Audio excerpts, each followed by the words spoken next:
Welcome to Rest, Meditate, Sleep 369.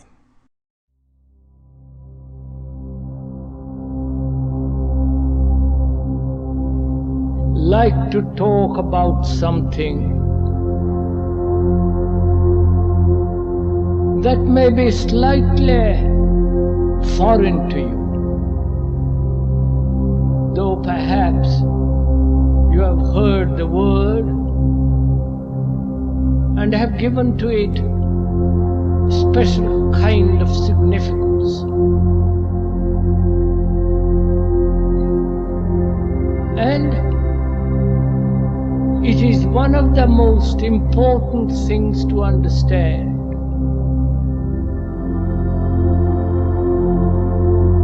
For in the understanding of it,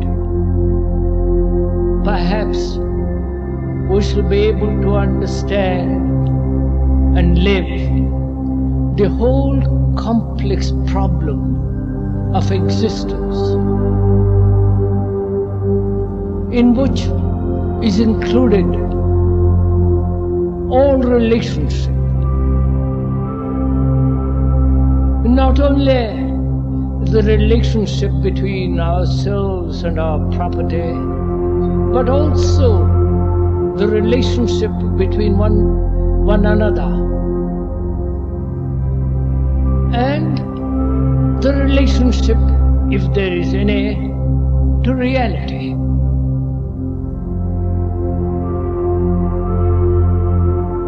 And in understanding this complex and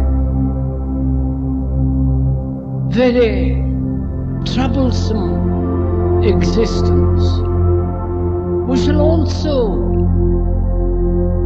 be able, I think, to understand. I'm using the word understand not intellectually or verbally, for understanding is the very doing of it, not understand and then do. Action is understanding. The two are not separate. In the understanding of this whole problem, we shall perhaps also come upon that word love, and the thing that most human beings dread, death. So we shall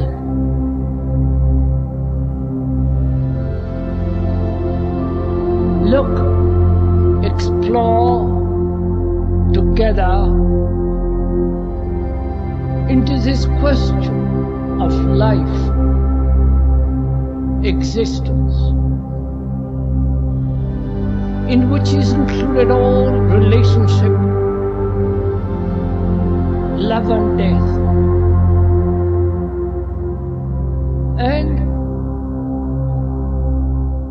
to understand it not merely as a phenomena, but as something tremendously significant, greatly to be cherished, deeply lived. To do that,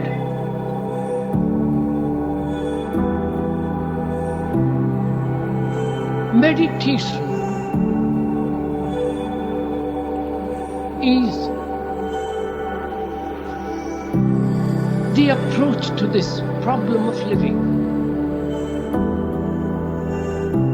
Either you can treat meditation as an escape from life, that is, retire into some monastery, put on a garb of some special kind and withdraw from the whole complex life. And there are such schools which offer escapes, both in India and in Asia. There are these schools which offer a method, a system, a way which will give perhaps a great sensitivity, perhaps if one is sufficiently silly enough to have visions, to perpetuate the same old sordid life and escape altogether into some mysterious metaphysical existence. There is that approach to that world with its meaning. Or meditation is the living, not an escape, not an abstraction of life with all its delight, with its sorrow and despair, and an escape, an avoidance, a metaphysical,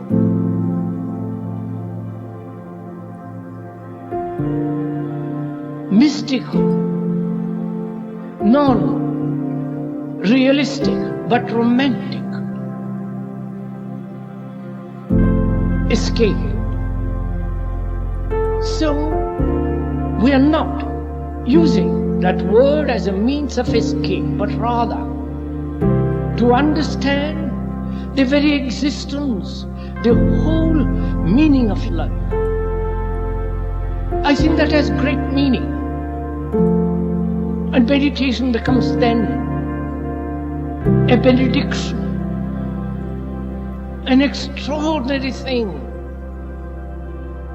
that one must understand very deeply. And if one has time this evening, afternoon, or what it is, we might perhaps go into it together.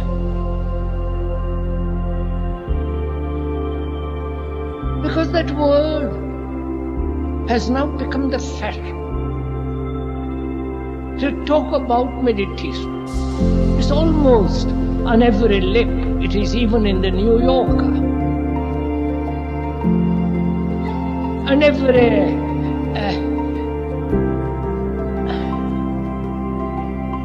I don't know what to call them, long-haired gentlemen talk about it. They offer a system, a few words by repetition of which, or the practice of that method, you're going to transcend all your sorrow and achieve some extraordinary reality, which is obviously nonsense.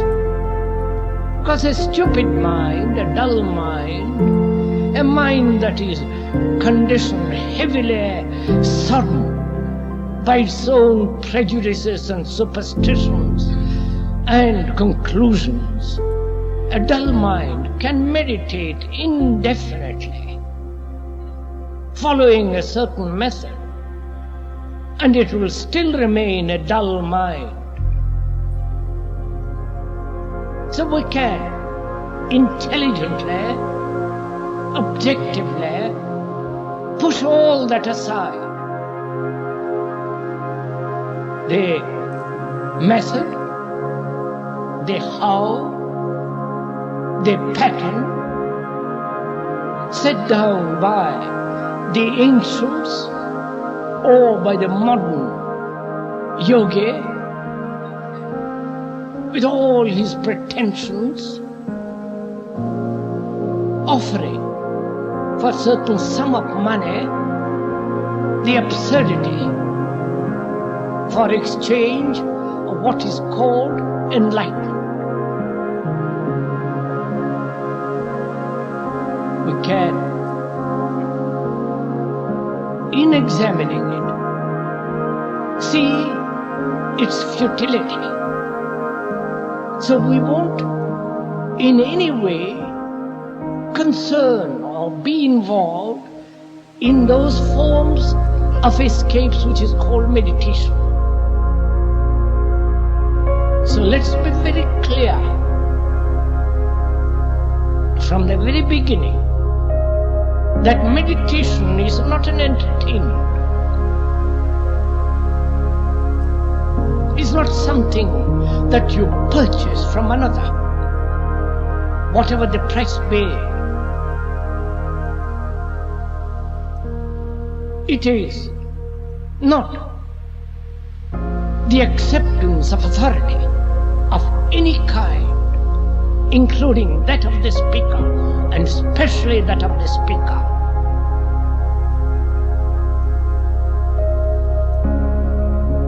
Because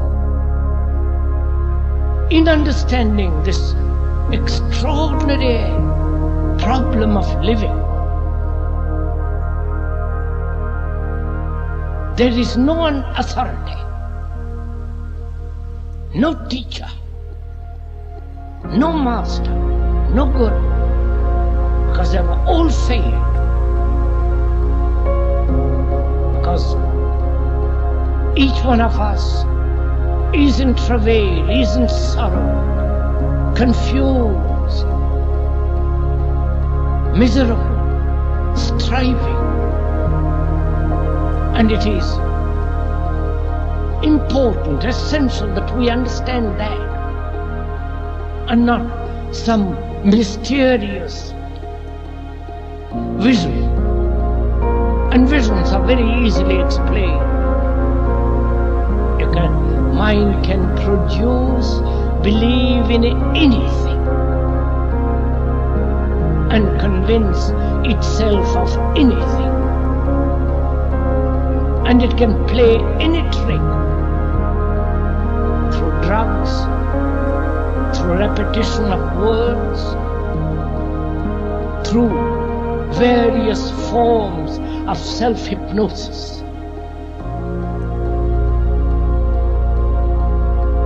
So, we are concerned with life, with the living of that life of every day. The struggle, the pain, the fleeting pleasures, the fears, the despair, the sorrow, the loneliness, the utter absence of love, the crude and subtle forms of selfishness. And of course, there is the ultimate fear of death.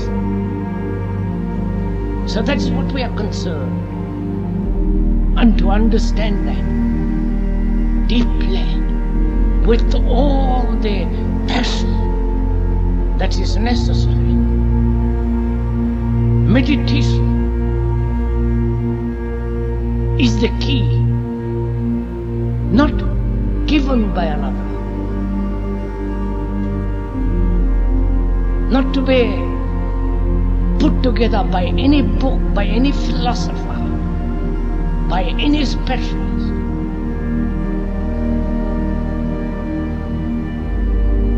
And the quality of meditation is important.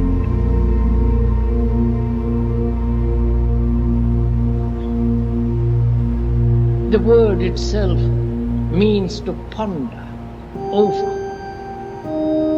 think over, enter deeply into the issue.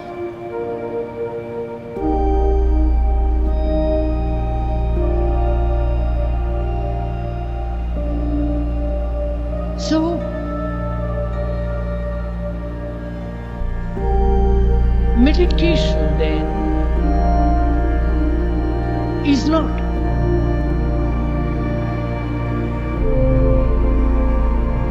what to do or how to think or how to control the mind so that it is quiet, silent, but rather in the very understanding of all these problems, the beauty of silence comes into being.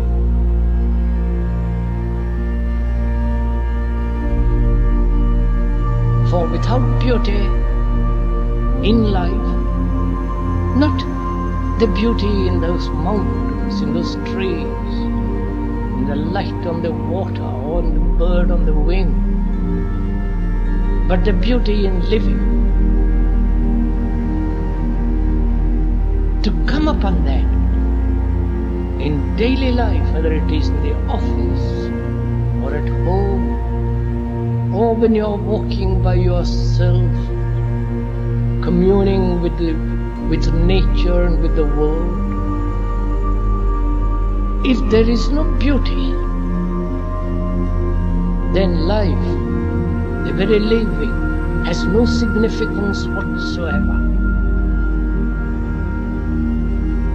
So, if you will, we will together go into this question, not only objectively, outwardly, and also inwardly.